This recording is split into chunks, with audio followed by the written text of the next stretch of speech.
हाय दोस्तों, सबको good evening. आज आज हम पढ़ेंगे भूगोल। मैं रामचंद्र आज आप लोगों के लिए लाया हूँ भूगोल यानी ज्योग्राफी से एक ऐसा नया टॉपिक, है ना, जो पढ़ लेगा वो समझ लो निकल गया। ठीक है ना। तो स्टार्ट करते हैं। स्टार्ट करने से पहले मैं आप लोगों को ये बता देना चाहता हूँ कि अगर आप ज़िंदगी में कुछ करना चाहते हैं, बढ़ना चाहते हैं, तो समय के साथ चलना सीख जाइए, क्योंकि समय से कीमती, समय से धनवान कुछ भी नहीं है। समय के साथ जो जिसने चलना सीख लिया, ज़िंदगी में सब कुछ पा लिया। ठीक है ना। तो आज अब हम पढ़ेंगे पर्यावरण शब्दावली। ये ऐसे शब्द होते हैं जिसने पढ़ लिया वो समझ लो कि उससे भूगोल समझ में आने लगेगी। तो आज मैं आप लोगों को बहुत अच्छा टॉपिक पढ़ाने वाला हूँ और आप बहुत अच्छे लगन से पढ़िएगा। ठीक है ना। चलिए स्टार्ट करते हैं। ठीक है ना। पर्यावरण शब्दावली। हमें जानना यह भी आवश्यक है कि पर्यावरण ही क्या होता है। ठीक है ना। पर्यावरण दो शब्दों से मिलकर बना है। कौन कौन से? परिधन आवरण बराबर क्या होगा? पर्यावरण। पर्यावरण। ठीक है ना। परि का अर्थ होता है चारों ओर, आवरण का मतलब होता है घेरा, घेरा हुआ। ठीक है ना।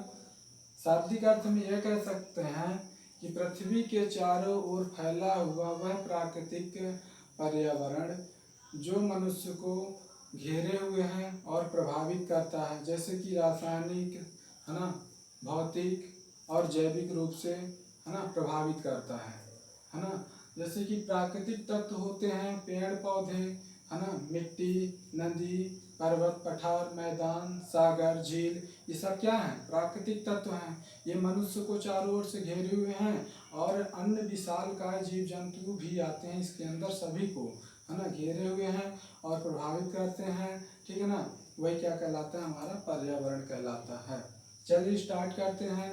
पहला हमारा है अवसादी शैल। ठीक है ना। अवसादी शैल। अवसादी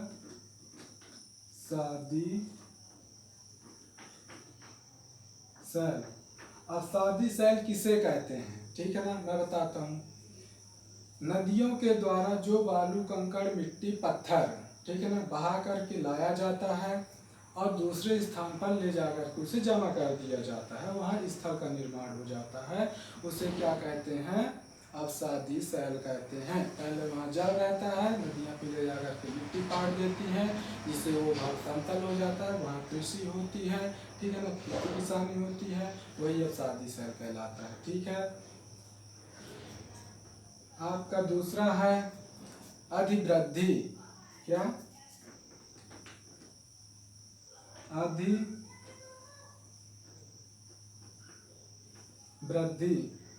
अधिवृद्धि। अधिवृद्धि का मतलब ये होता है जहाँ बहुत बड़ा विशाल गड्ढा है, ठीक है ना, वहाँ नदियों के द्वारा मिट्टी लाई जाती है या फिर मनुष्य के द्वारा, ठीक है ना, ले जा करके उस भूमि में पाट दिया जाता है। ठीक है ना। वो भूमि जब समतल हो जाती है तो रहने योग्य हो जाती है, वहाँ निवास किया जाता है। ठीक है ना। तो वो भूमि उपयोगी हो जाती है, इसलिए उसे, उस भूमि को अधिवृद्धि कहते हैं। ठीक है ना। अब अपन पढ़ते हैं अपक्षय। अपक्षय। अपक्षय किसे कहते हैं? अपक्षय है क्या, है ना, जैसे कि मान लीजिए जहाँ पेड़ पौधे नहीं है, ठीक है ना, भूमि क्या है? डंठल है बिल्कुल, यानी कि पृथ्वी।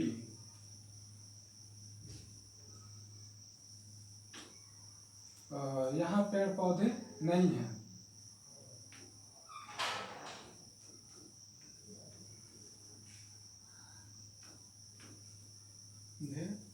नहीं है, तो क्या होता है? जब बरसात होती है तो पृथ्वी का ऊपरी वाला भाग, है ना, यहाँ का ये भाग जो होता है बह बह करके दूसरे स्थान चला जाता है, तो ये मिट्टी का कटाव हो जाता है, इसे क्या कहते हैं? अपक्षय कहते हैं। ठीक है ना। अब पढ़ते हैं चौथा नंबर अपर्दन। अपर्दन। अपर्दन। अपर्दन होता क्या है? जैसे कि मान लीजिए ये हमारी पृथ्वी है, ठीक है ना, और इसमें टीले की समान की आकृति है। वर्षा हुआ, ठीक है ना, वर्षा हुआ तो ये मिट्टी का कटाव होते होते ये जो टीला है खत्म हो जाता है और जमीन के बराबर आ जाता है, ठीक है ना। जो मिट्टी का रिसाव हुआ, कटाव हुआ, इसे क्या कहते हैं? अपर्दन, ठीक है ना। अब हम पढ़ते हैं 5वां नंबर, अपनति और अभिनति, ठीक है ना। अपनति और दूसरा 6वां है अभिनति। ये दोनों क्रिया एक दूसरे के विपरीत हैं, बिल्कुल विपरीत है। जब ज्वालामुखी और भूकंप जैसे प्राकृतिक आपदाएं जब आती हैं तो पृथ्वी में भू हलचल मच जाता है, जिसमें से क्या होता है? पृथ्वी का कुछ भाग ऊपर उठ जाता है और पृथ्वी का कुछ भाग नीचे धंस जाता है। ये हो गई अपनी पृथ्वी। तो ये कुछ भाग ऊपर उठा, कुछ भाग नीचे धंसा, कुछ भाग ऊपर उठा, कुछ भाग नीचे धंसा।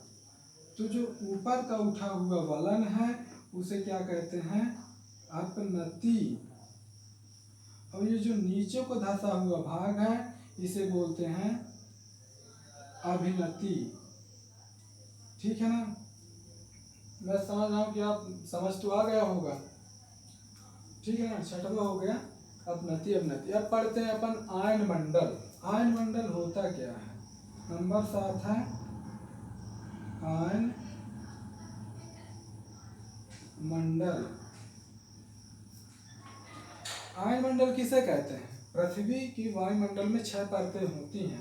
पहले आपका क्षोभ मंडल, ठीक है ना, फिर आपका मध्य मंडल, फिर है समताप मंडल, फिर है आयन मंडल, फिर है ओजोन मंडल, फिर है आपका वायुमंडल, ठीक है ना। 6 परतें हो गई। आयन मंडल एक ऐसा मंडल होता है जिसमें से रेडियो संचार की क्रिया होती है, नेटवर्क आता जाता है, मोबाइल सिग्नल आता जाता है, जिसे आप एक देश से बैठ करके दूसरे देश में बात कर सकते हैं या कहीं बात कर सकते हैं। इसी मंडल से सिग्नल आता जाता है, ये है आयन मंडल। समझ गए होंगे आयन मंडल का काम क्या होता है, ठीक है ना। अब हम पढ़ेंगे आग्नेय शैल। आग्नेय शैल, आग्नेय शैल किसे कहते हैं? ज्वालामुखी के द्वारा जो लावा निकलता है ना, मैग्मा के समान, वो क्या होता है? ऐसे कुछ शंकु के आकार का बनाता है, ठीक है ना। यहीं से ज्वालामुखी निकलता है,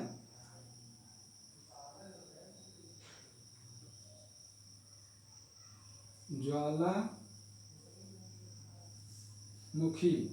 ये निकलता है और यहाँ पूरे क्षेत्र में फैल जाता है। ये जो ऐसा वो है कि जितने क्षेत्र में फैलता है वहाँ सब कुछ नष्ट कर देता है, जन धन की अपार क्षति होती है, हानि होती है, ठीक है ना।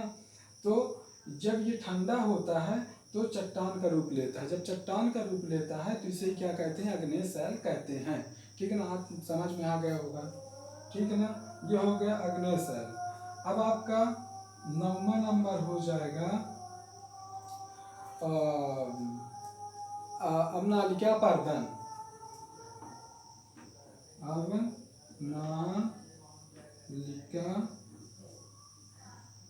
अपर्दन। अवनालिका पर्दन, अवनालिका पर्दन क्या है? अवनालिका पर्दन का मतलब ये होता है जैसे कि मान लीजिए पर्वत हो गया, पठार हो गया, कुछ भी हो गया, ठीक है ना। जब वर्षा होती है, ठीक है ना, तो मिट्टी का कटाव होता है ना, और इसमें नाली के समान आकृति बनती है, ठीक है ना। बहुत सारी नालियां बनती हैं, ठीक है ना। जो नालियां बनती हैं इसे ये क्या कहते हैं? अवनालिका अपर्दन कहते हैं। अब पढ़ते हैं 10वां नंबर कायांतरित शैल। कायांतरित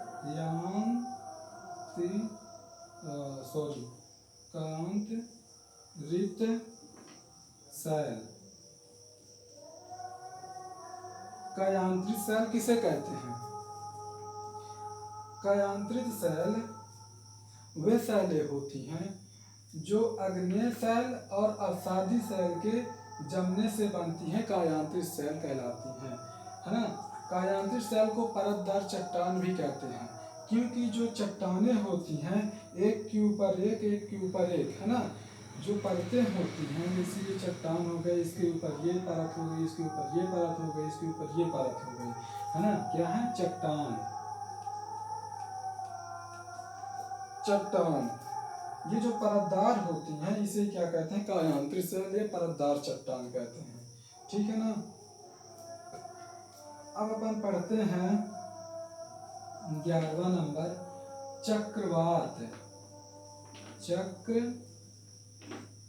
चक्रवात चक्रवात है क्या, बहुत आवश्यक क्वेश्चन है कि चक्रवात है, ये सब इम्पोर्टेंट है, क्योंकि इनका परिभाषा पूछ देता है कभी कभी, इनका अर्थ जानना बहुत आवश्यक है। जैसे वैसे उसी प्रकार हो गया चक्रवात क्या होता है। चक्रवात वह क्रिया होती है, जैसे मान लीजिए कि गर्मी के दिनों में हवा जो होती है शुष्क होती है, उसमें नमी नहीं रहती है, ठीक है ना, निम्न वायुदाब रहता है, और ठंडी में उच्च वायुदाब रहता है, मतलब उसमें नमी रहता है, ओस रहता है, बूंदें रहती हैं, है ना, उसमें सघनता होती है। तो मतलब ये हुआ कि जो वायु होती है उच्च वायुदाब से निम्न वायुदाब की ओर, है ना, जाना ही क्या कहलाता है, चक्रवात कहलाता है, ठीक है ना। अब आपका 12वां नंबर हो जाएगा छत्रक सैल। क्या, छत्रक सैल। अब छत्रक सैल क्या है, छत्रक सैल उसे कहते हैं जो बलुई मिट्टी होती है, ठीक है ना। बलुई मिट्टी जो होती है, ये मान लीजिए कि मिट्टी हो गया, ठीक है ना,